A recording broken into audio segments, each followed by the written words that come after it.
السلام عليكم ورحمة الله وبركاته. الحمد لله رب العالمين والصلاة والسلام على سيدنا محمد وعلى آله وصحبه أجمعين وما توفيقي إلا بالله لا حول ولا قوة إلا بالله العلي العظيم. سبحانك لا علم لنا إلا ما علمتنا إنك أنت العليم الحكيم. கண்ணியத்திற்குரிய பெரியோர்களே, அன்பார்ந்த சகோதரர்களே, ஒருவர் இறந்து விட்டால் அவருக்காக ஜனாதா தொழுகை நடத்துகிறோம். இப்படி ஜனாதா தொழுகை நடத்துவது என்பது ஃபர்து கிஃபாயா என்று சொல்லுவார்கள். ஊரில் இருக்கக்கூடிய அத்தனை பேருக்கும் கடமை. ஆனால் சிலர் நிறைவேற்றி விட்டாலே மற்றவர்களுடைய கடமை நீங்கிவிடும். இது ஃபர்து கிஃபாயா. ஆனால் தொழுதவர்களுக்குத்தான் நன்மை கிட்டும் என்பதையும் நாம் கவனத்தில் கொள்ள வேண்டும். ஃபர்து ஐன் என்றால் என்ன? அவரவர்கள் தனிப்பட்ட முறையிலே கடமையாகும். பைவேக தொழுகை இது ஃபர்து ஐன், ஒவ்வொருவருக்குமே கடமை. அவர் தொழுதுட்டாருங்க அதனால நான் தொழுவாளுங்க அப்படின்னு சொல்ல முடியாது. ஒவ்வொருவருக்கும் கடமை. இது ஃபர்து ஐன். ஜனாதா தொழுகை ஃபர்து கிஃபாயா.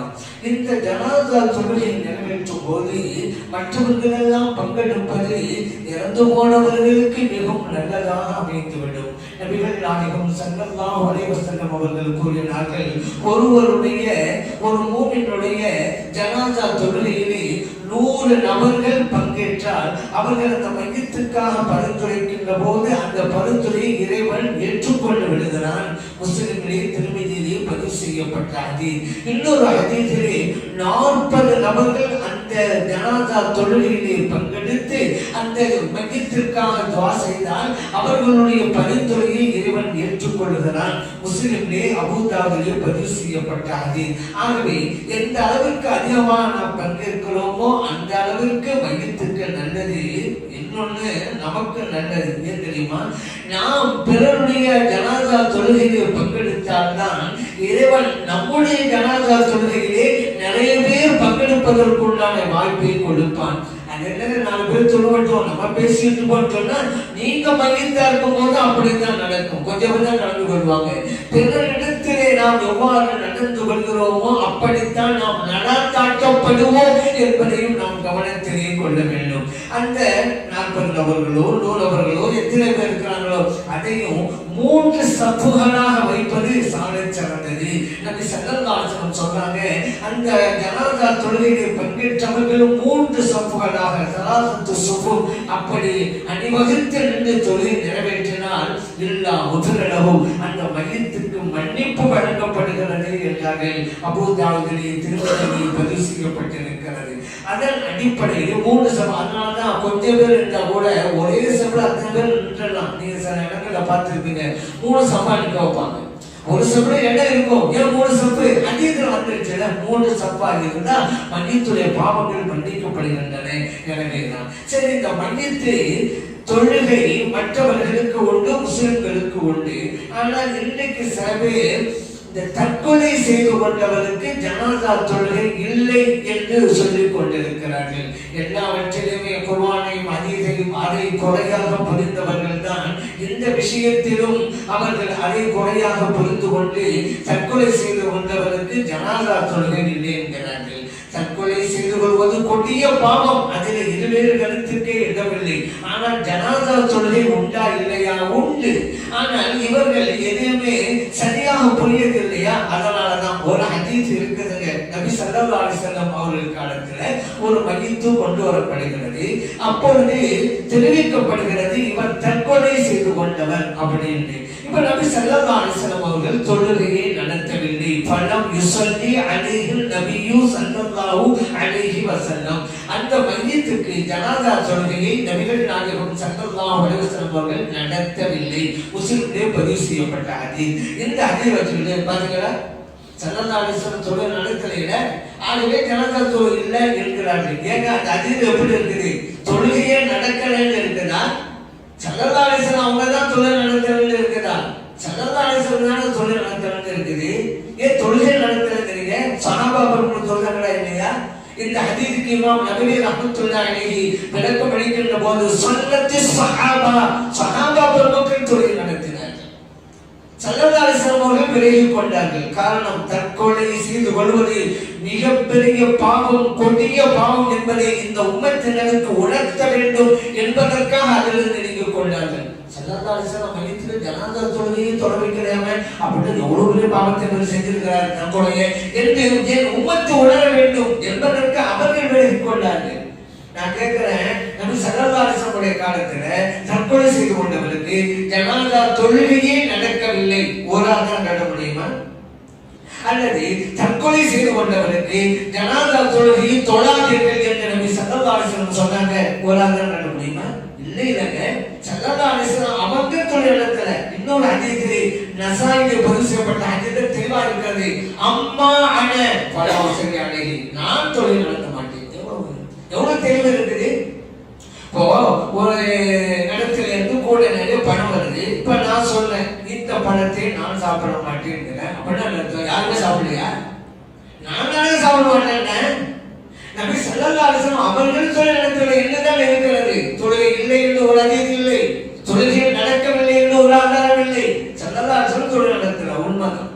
அதனால தொழுகை உண்டு என்பதுதான் 4 மதம் இமாம்களுடைய அப்படிதான் ஹதீஸ் இருந்தது. மதபை சொன்னாலே குர்ஆன் ஹதீஸை மையமாக வைத்துதானே சட்டங்கள் சொல்றாங்க இமாம்கள் எல்லாம். அதனால 4 மதங்களிலும் தற்கொலை செய்து கொண்டாலும் அவருக்கு தொழுகை உண்டு. காரணம், அவர் ஒரு குற்றவாளி, காஃபிர் அல்ல. யாருக்கு ஜனாதா சொல்றது இல்லை? காஃபிருக்கு தான் இல்லை, இறை மறுப்பாளருக்கு தான் இல்லை, முஸ்லிமுக்கு உண்டு. தற்கொலை செய்து கொண்டவர் அவர் குற்றவாளி, ஃபாசிக். ஆனால் ஒரு முஸ்லிம் அவருக்கு உண்டு. எந்த பாவத்தை அல்லாஹ் மன்னிக்க மாட்டான்? இன்னல்லாஹ லா யக்ஃபிரு அன் யுஷ்ரக பிஹி வ யக்ஃபிரு மா தூன ذلك லிமன் யஷா. இணை வைத்தல் என்கிற பாவத்தை நிச்சயமாக இறைவன் மன்னிக்க மாட்டான். மற்ற பாவங்களை நாடியவர்களுக்கு இறைவன் மன்னிக்கிறான். இறைவன் குர்ஆனிலே சொன்னதல்லவா, இறை மறுப்பு என்பது ஷிர்க், இணை வைப்பு, அதைத்தான் மன்னிக்க மாட்டான் அல்லாஹ். இது ஒரு குற்றத்தை செய்திருக்கிறார், அவ்வளவுதான். ஆனா மிகப்பெரிய குற்றம் செஞ்சிருக்கிறாரு. அப்ப தப்பு பண்ணிட்டாரு, அவருக்கு அவனே பாவம் பண்ணி தேர்தலுக்கு தானே ஜனாதா தொழுகையை ஒரு முஸ்லிமுக்கு ஏன் ஜனாதா தொழுகை நடத்தணும்? அவர் லைஃப்ல எத்தனை பாவங்கள் செஞ்சிருப்பாரு. அவர் எப்படியாவது பாவங்கள் மன்னிக்கப்பட்டு சொர்க்கத்துக்கு போகணுங்கிற அமைப்புல தானே நம்முடைய மார்க்கத்திலே இந்த ஜனாதா தொழுகை என்பது அமைக்கப்பட்டிருக்கிறது. அது அவருக்கு உண்டு அல்லவா? ஆனா இந்த வஹாபிகள் சொல்றாங்க அவருக்கு கிடையாது. ஏன் தெரியுமா? அவருக்கு முஸ்லிமே கிடையாது. ஏன்? அவர் இறைவனுடைய அதிகாரத்தை கையில் எடுத்துட்டாங்கல்ல. அதாவது உயிரை கைப்பற்றுவதுங்கிறது அல்லாஹ்வுடைய அதிகாரமா? இவர் தன்னுடைய உயிரை கைப்பற்றுவதற்கு அந்த அல்லாஹ்வுடைய அதிகாரத்தை இவர் தன் கையில் எடுத்து விட்டாராம். இதுதான் ஷிர்க்குங்கிறானா? ஏங்க, இவர் தற்கொலை செய்து கொள்ள வேண்டும் என்று விரும்பினார், ஓகே தான். ஆனா அவருடைய உயிரை கைப்பற்றியது யார்? அவரை மரணிக்க வைத்தது யார்? அல்லாஹ் தானங்க. தற்கொலையே செய்து கொள்ள வேண்டும் ஒரு முடிவெடுத்து விட்டாலும் அவன் தன்னுடைய ரூஹை பிரிக்க முடியுமா? இறைவன் தான் அதை செய்யணும். மரணிக்க வைப்பதும் உயிர் கொடுப்பதும் இறைவனுடைய அதிகாரங்கள். இவன் தற்கொலை செய்து கொண்டாலும் இறைவன் தான் மரணிக்க செய்கிறான், அவன் அல்ல. ஆனா இந்த முடிவை அவர் எடுக்கிறாரு, அது குற்றம். ஆனா இவன் சொல்றாங்க அல்லாஹ் அதிகாரத்தை நான் சரிங்க, ஒரு ஆள் இன்னொரு ஆள் கொலை பண்ணி விட்டாரு, அந்த கொலையாளிக்கு ஜனாதா தொழுகை உண்டா அப்படின்னு கேட்டேன். அவருக்கு உண்டு. ஏன்? இவரும் அல்லாஹ்வுடைய அதிகாரத்தை தானே கையில் எடுத்தாரு. ஏன்? அவருடைய உயிரை காப்பாற்ற வேண்டும், அவரை கொலை செய்யணும் அப்படிதான் அவர் நினைச்சாரு. அல்லாஹ்வுடைய அதிகாரத்தில் இருந்தாரு. இவர் தற்கொலை செய்து கொண்டவனாவது தான் விஷயத்தில் அல்லாஹ்வுடைய அதிகாரத்தை எடுத்தாரு. ஆனா அடுத்தவனை கொலை பண்ணால அல்லாஹ்வுடைய அதிகாரத்தை அடுத்த விஷயத்தில் கையில் எடுத்துட்டாரு. அப்படியே நீங்க கொலைகாரனுக்கு என்னன்னு சொல்லுங்கப்பா. அல்லாஹ்வுடைய அதிகாரத்தை எடுத்து நான் கொலைகாரனுக்கு ஜனாதா தொழுகை சொல்லுங்க, அது சொல்ல மாட்டாங்க. கேட்டா ஒருத்த கொலையை எல்லாத்துக்கும் ஒவ்வொன்றா ஒரு பதிலா சொல்லிட்டு இருக்கிறது. ஆனா எதுவும் உருப்படி கிடையாது. அவன் கொலை செஞ்சவன் பின்னாடி அவன் தௌபா செஞ்சிருப்பான்ல, அவன் டைம் இருக்குதுல்ல, அல்ல தௌபா செஞ்சிருப்பான், அதெல்லாம் அவனுக்கு உண்டு. தௌபா செய்யலாம் அவன் அப்படிங்கிற விளக்கமா சொல்லுங்க. கொலையாளி தௌபா செய்து விட்டால் ஜனாதா தொழுகை உண்டு. கொலையாளி தௌபா செய்யவில்லையானால் ஜனாதா தொழுகை இல்லை சொல்லுங்க. பொதுவா உண்டுங்கிறீங்கள, அது ஒண்ணு. சரி, இதுதான் அளவு கொண்டு வச்சா தௌபா செய்ய வாய்ப்பு இருக்கிறது. தற்கொலை செய்து கொண்டவனுக்கும் தான் வாய்ப்பு இருக்கிறது. தூங்கல் மாட்டிக்கிட்டான் வைங்க, தற்கொலை உயிர் போகும், அப்படியே கையில் இழுகுதாலும் போகும். அந்த தான் தௌபா செய்வான்ல. அல்லது தீயிட்டு குடிச்சிருந்தான் அப்படி வச்சுக்கிறதுங்க, அந்த நேரத்தில் வழியால துடிப்பான்ல, அப்பவும் தௌபா செய்வான்ல. அல்லது பாசனத்தை குடிச்சான், ஆஸ்பத்திரி சேர்த்தாச்சு, இப்பவும் தௌபா செய்வான்ல. அந்த சிகிச்சை எல்லாம் பலனளிக்கவில்லை என்று தானே அவன் போத்தா போறான். அப்ப இந்த டயத்துக்குள்ள அவன் தௌபா செய்ய வாய்ப்பு இருக்குதா இல்லையா? நீங்க கொலையாளுக்கு சொன்ன காரணம் இங்கே பொறுத்துடுங்க. எதுவுமே ஒரு உருப்படி இல்லாத காரணம் தான் சொல்லிட்டு இருக்கிறாங்க. அப்ப இதுவெல்லாம் காரணம் பண்ணாங்க.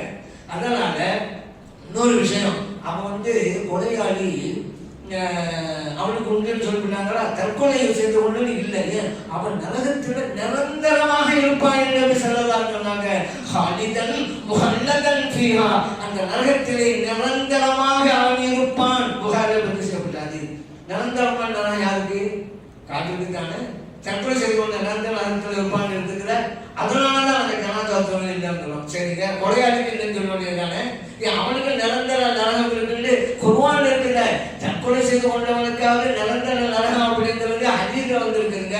ஆனா கொலையாளிக்கு நிரந்தர நரகம் இருக்கு குர்ஆன்ல அல்லாஹ் சொல்லி, وَمَن يَقْتُلْ مُؤْمِنًا مُتَعَمِّدًا فَجَزَاؤُهُ جَهَنَّمُ خَالِدًا فِيهَا. அல்லாஹ் சொல்லிட்டான், ஒரு மூமின் ஒருத்தன் கொலை பண்ணான்னு வச்சுக்கிறங்க, அவனுக்கு கூலி நிரந்தரம். ஹாலிதன் அல்லாஹ் குர்ஆன்ல சொல்றான். முஹல்லதன் இருக்குதா, இப்ப இவனுக்கு தான் இருக்க கொலையாளின்னு சொல்லுங்க. ஒரு சட்ட வகத்துல உருப்படியா செய்யுங்க. அதுல ஒண்ணு இதுல ஒண்ணு சேர்த்துல பாதி ஆந்திர பாதி காலம் இப்படி இருக்கக்கூடாது. சட்டம் ஒண்ணா இருக்கணும். அதனால தற்கொலை செய்து கொண்டவருக்கு சொல்லி உண்டுங்கிறது நல்லா தெளிவாகி போய்விட்டது. இன்னும் சொல்ல போனா தற்கொலை செய்த வேண்டவர் முஸ்லிம் தான் அப்படிங்கிறதுக்கு ஆதாரம் தெரியுமா? துஃபைல் ரலியல்லாஹு சொன்னாங்க, நானும் எங்க நண்பரும் மதீனாவுக்கு ஹிஜ்ரத்து பயணத்து வந்தோம். ஹிஜ்ரத்து வந்ததுக்கு பிறகு என் நண்பருக்கு உள்ள செல்வினா போச்சு. அவருக்கு அதெல்லாம் தாங்க முடியல. அதனால் தன்னிடமிருந்து ஈட்டை எடுத்து கையை விட்டு கொண்டார். இரத்தம் பீரிட்டு வெளியேறி அதிலேயே அவர் வஃபாத் ஆகிட்டாரு. அதுக்கு பிறகு அவரை நான் கனவுல கண்டேன். அந்த கனவை கண்மணி நான் ஸல்லல்லாஹு அலைஹி போய் சொன்னேன். யார சொல்றதா? என் நம்பர் ஹிஜ்ரத்து வந்தார்ல, தற்கொலை பண்ணி மூத்தா போனார்ல, கையை வச்சுக்கிட்டு அவன் நான் கனவுல பார்த்தேன். நல்ல நிலையில அழகான தோற்றத்தில் இருந்தாரு.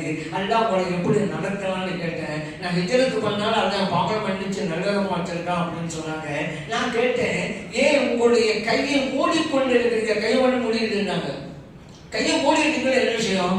எனக்கு சொல்லப்பட்டு விட்டது, நீங்கள் சிதைத்து கொண்டதை நாம் சரி செய்ய மாட்டோம். அவர் கையில விட்டுட்டு தான் போனாரு. இப்ப நம்ம ஸல்லல்லாஹு சொன்னோம், உடனே கையை உயர்த்தி யாரால துஆ செஞ்சாங்க, அல்லாஹும்ம பலி யதைஹி ஃபக்பிர், யா அல்லாஹ் அவருடைய கையிற்காக அவரை நீ மன்னித்துடுவாயாக. முஸ்லிம்ல பதிவு செய்யப்பட்ட ஹதீஸ். தற்கொலை செய்து கொண்டவனுக்கு பாவ மன்னிப்பு தேடுகிறார்களே நபிகள் நாயகம் ஸல்லல்லாஹு அலைஹி வஸல்லம் அவர்கள், அந்த சஹாபி கண்ட கனவல்ல ஆதாரம். அந்த கனவை நபி ஸல்லல்லாஹு அலைஹி வஸல்லம் ஏற்றுக்கொண்டார்கள் அல்லவா, அதுதான் ஆதாரம். ஏற்றுக்கொண்டாங்கல்ல, நல்ல நல்லதா இருக்கிறாரு, கைதான் பிரச்சனை, நான் துஆ செய்யறேன் செஞ்சுட்டாங்கல்ல. தற்கொலை செய்து கொண்டவர் முஸ்லிம்கள் தான் செஞ்சாங்க. தெளிவா இருக்குங்க. அப்படியே நீங்க போய் காத்துருக்கீங்க, மொழிதோதவங்களை காப்பீடு, பாத்தியாவங்களை காப்பீடு, நிலாவுகளை காப்பீடு, எல்லாம் காப்பீடாக்கிட்டா நீ மட்டும் முஸ்லிம் வந்து வளர்ந்துல. அதுக்கு எதாவது ஆதாரம் இருக்கு. நான் முஸ்லிம் இருக்கும் ஆதாரம் வந்துட்டோம். இன்னொன்னு ஹாலிதன் இருக்கிறது அல்லவா, ஹதீஸ்ல ஹாலிதனுக்கு என்ன அர்த்தம்? எக்காலம் அர்த்தம் இருக்குது. அது முகூசு தவீல், அரபி டிக்ஷனரி எடுத்து பாருங்க, நீண்ட காலம் என்று அர்த்தம் இருக்குது. ஒரு தற்கொலை செய்து கொண்டவன், அதை கொலை செய்தவன், இவன் எல்லாம் நீண்ட காலங்கள் இருப்பான் அந்த நரகத்துல. அதுக்கு தான் அந்த ஹாலிதன்கிற வார்த்தை யூஸ் பண்ணப்பட்டது. எவ்வளவு தெளிவாக இருக்கிறது.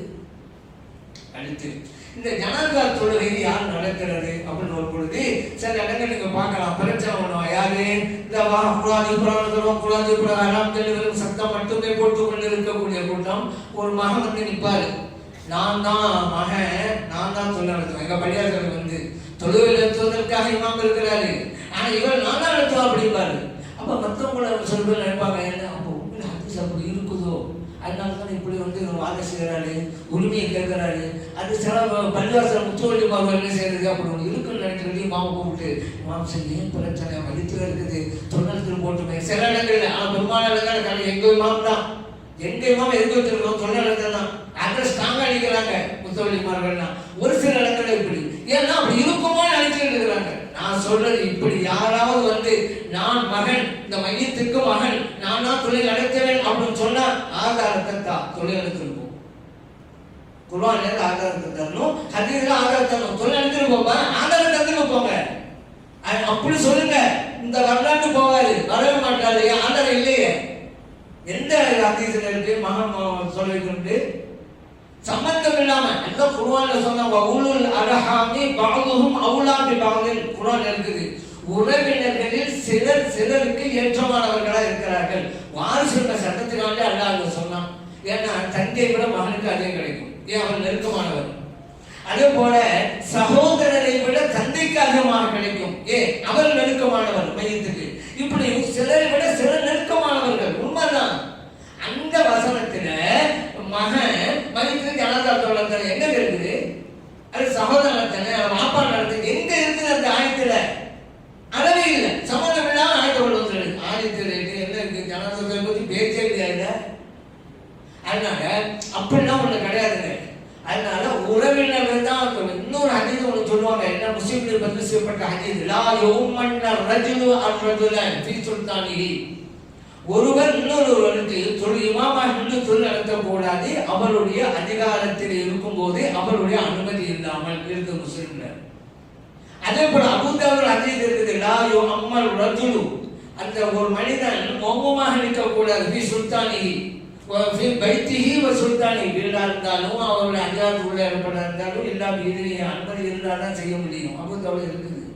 அனுமதி வேணும். எந்த ரெண்டு விஷயம் சகான்னு சொல்றாங்க. வீட்டில் ஒரு ஜமாத் தொழில் நடக்குதுங்க. வீட்டில் மக்கள்லாம் ஒன்று கூடி இருக்கிறாங்க. தொழில் நேரம் வந்துருச்சு. ஜமாத்தா நடத்தணும். யாரு இமாமா இருக்கிறது?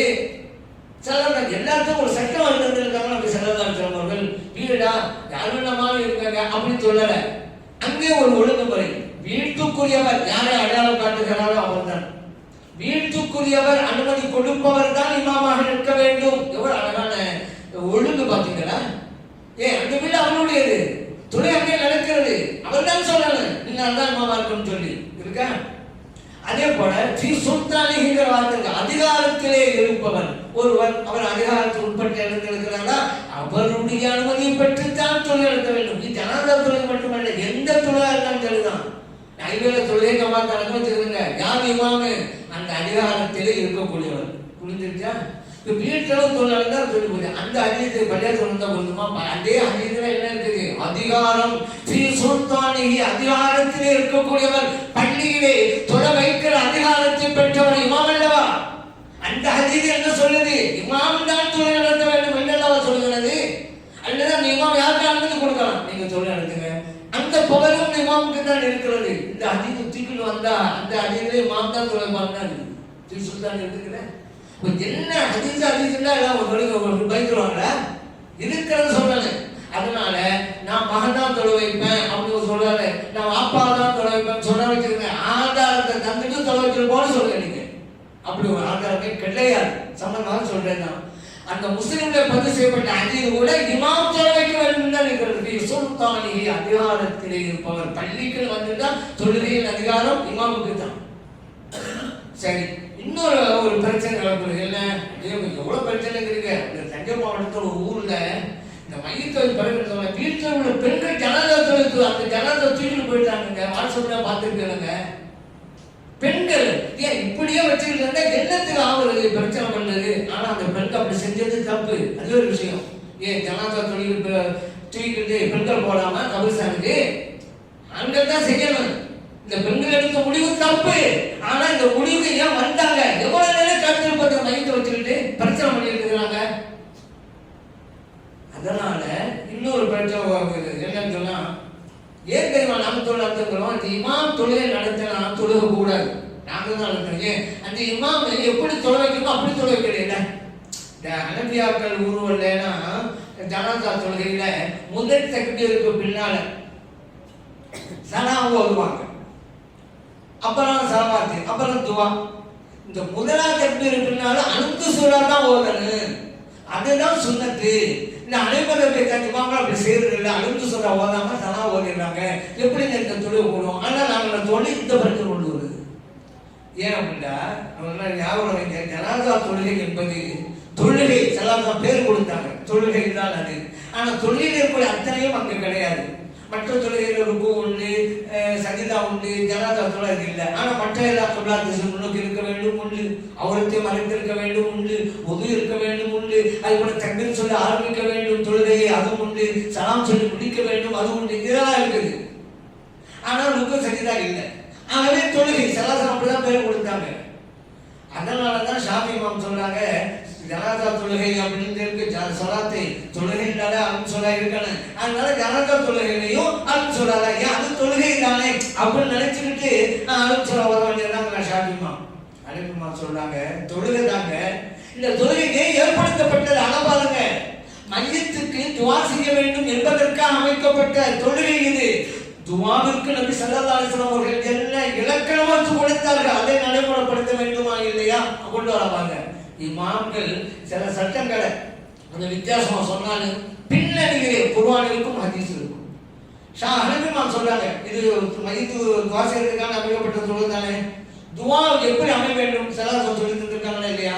ஒரு சஹாபி தொழுதாங்க, தொழுது முடிஞ்சோடனே யாரா இதை கேட்க ஆரம்பிச்சாங்க, சலாசம் உள்ளாங்க வாங்குங்க, இல்லை ரொம்ப அவசரம் புரியல, தொழுது முடிச்சா உடனே இதைத்தான் இருக்கிறத ஃபர்ஸ்ட் அல்லாஹ்வை புகழுங்க, அப்புறம் என் மேல ஸலவாத்து சொல்லுங்க, அப்புறம் உங்க தேவையை கேளுங்க. திருமதிகளை பற்றி செய்யப்பட்டாது. அப்ப என்னங்க துஆவுக்கு என்ன இலக்கணம், அல்லாஹ்வை புகழணும், ஸலவாத்து ஓதணும், அல்லாஹ்ட்ட கேட்கணும். சரிதானே? திருமதிகள் இருக்குதுல. அனைவரும் சொல்றாங்க மையத்துக்கு துஆ செய்வதற்காகத்தானே இந்த தொழுகை. அப்ப ஃபர்ஸ்ட் என்ன செய்யணும், அல்லாஹ் புகழணும், ஸலா முதல் தக்பீர் பின்னால ஸலா ஓதுங்க, அப்புறம் ஸலவாத்து, அப்புறம் துஆ. ஏன் துஆவுக்கு அமைக்கப்பட்டது. எவ்வளவு அழகான விளக்கம் பாருங்க. இல்ல சுன்னத்தில் வந்து போச்சே தெளிவா. இப்னு அப்பாஸ் ரலியல்லாஹு சொல்றாங்களே, நான் அவங்க ஜனாதா தொழுகை தொழுதாங்க, இப்னு அப்பாஸ் ரலியல்லாஹு சத்தம் போதாங்க ஃபாத்திஹா சொல்றாங்க. தொழு முடிஞ்சோடனே ஏன் தெரியுமா நான் ஃபாத்திஹா சொல்றாங்க சத்தம் போதுனே, நீ யஅலமு அன்னஹா சுன்னத்து, இதுதான் வழிமுறை, சுன்னத்தை வழிமுறை அர்த்தம் வைக்கணும். ஆனா அந்த வஹாபி எல்லாம் நபி வழி அப்படி அர்த்தம் வைக்கணும். நபிலாம் கிடையாது, சுன்னத்துலாம் இருக்கு, சுன்னத்து நபியில இருக்குங்க, சுன்னத்து தான் இருக்குது. அவங்க பக்கம்தான் சுன்னத்தை தெரிஞ்சுக்கிறதுக்காக சத்தம் பண்ணுவாங்க. அப்ப இதுல எல்லாம் புரியுது, மற்றவர்கள் எல்லாம் இதை ஓதவில்லை என்று புரிகிறது. சஹாபா மக்கள்ல மற்றவங்க ஓதெல்லாம் புரியுது, அதனாலதான் எல்லாம் புரியுங்கிறாங்க. எங்க ஸல்லல்லாஹு அலைஹி வஸல்லம் முதல் தெரிவு பின்னால அடுத்து சொல்றாதான் ஓதுன்னு சொன்னா எல்லா சாமியும் ஓதி இருப்பாங்கல்ல. அப்ப நான் அதுக்காக தான் சத்தம் போட்டு ஓதல என்ன சொன்னேன், எல்லாரும் ஓதி இருப்பாங்கல்ல, இதுக்குறான சாமி இருக்கானே. இதே புரியுது. ஸல்லல்லாஹு அலைஹி வஸல்லம் அவர்கள் முதலாம் தக்பீருக்கு பின்னால அடுத்து சொல்றா ஓதுனாங்க என்று எந்த சரியான ஹதீஸும் இல்லைங்க, செய்யறது கிடையாது. ஸல்லல்லாஹு அலைஹி வஸல்லம் ஓதுனாங்க முதல் தக்பீருக்கு பின்னால அடுத்து சொல்றா கிடையாது. ஷாஃபி இமாம் இது தொழுகை தானே, தொழுகைதான் அந்த சொல்றாதானே ஓதுறோம், அதனால ஓதுறோம்னு அவங்க வச்சிருந்தாங்க. ஹனஃபி இமாம் இது துஆவுக்காக தானே, துஆ இப்படி தானே இப்படி சலா சொல்லி தந்தாங்க, சலா ஒரு நாள் கூட வச்சிருந்தாங்க, அவ்வளவுதான். தெளிவான ஹதீஸ் இருந்திருந்தா அந்த கருத்து வேறுபாட்டு வேலை இல்லைங்க.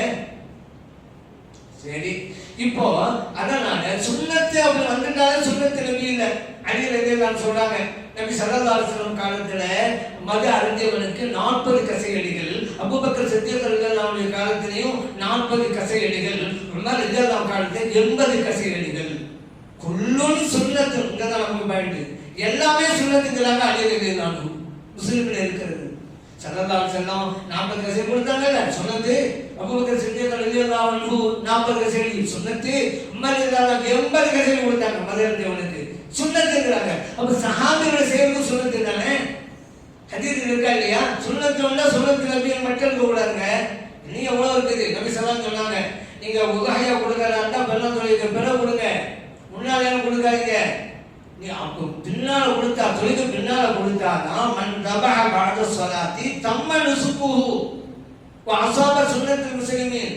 தொழுதுட்டு உதஹியா கொடுக்கணும், அப்பதான் முஸ்லிம்களுடைய சுன்னத்துக்கு இவன் நேர்பட்டு விட்டார், முஸ்லிம்களுடைய செயல்பாட்டுக்கு சுன்னத்துக்கெல்லாம் தலை வணக்கம்.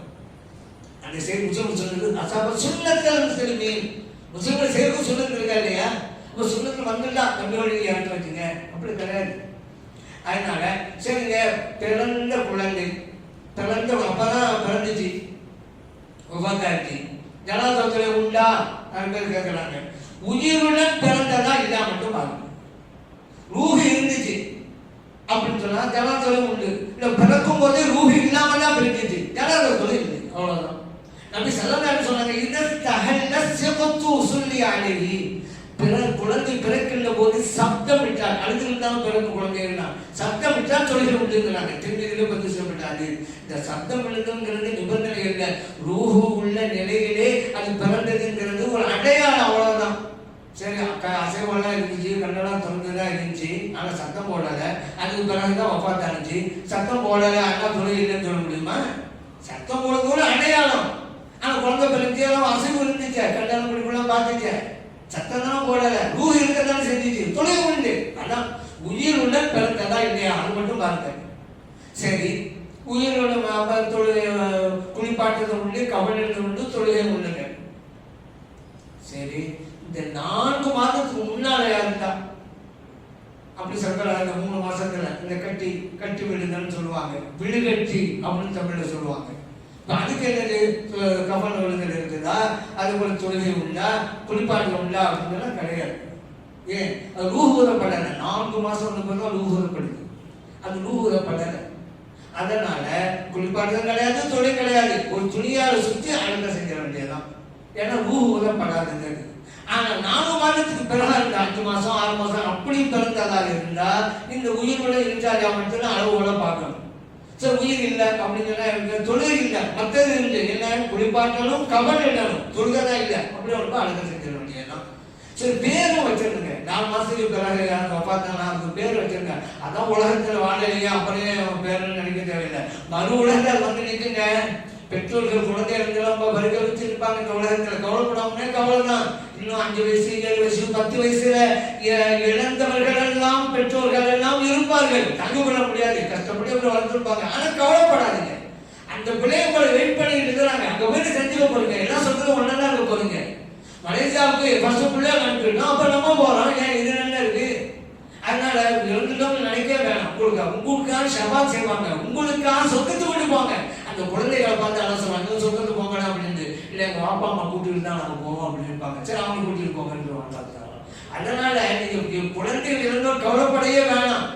அதனால பேர் வச்சிருங்க. என் மகள் வரும்போது குழந்தை ரூஹூதப்பட்டிருக்கிற 4 மாசத்துக்கு பிறகு தானே பேர் வச்சிருங்க, அந்த பேரோட இருக்கட்டும் அப்படிங்கிறத நம்ம சொல்லணும். அதே போல ஜனாதா தொழுகை முடித்து விட்டு நம்ம துவாவும் செய்யணும். அல்லாஹ் தஆலா இறந்து போனவர்களுடைய பாவங்களை எல்லாம் மன்னித்து அவர்களுக்கு ஜன்னத்துல் ஃபிர்தௌஸ் என்ற உயர்ந்த சொர்க்கத்தை வழங்கி அருள்வானாக. ஆமீன். அல்ஹம்துலில்லாஹி ரப்பில் ஆலமீன். யா ரசூலல்லாஹ்.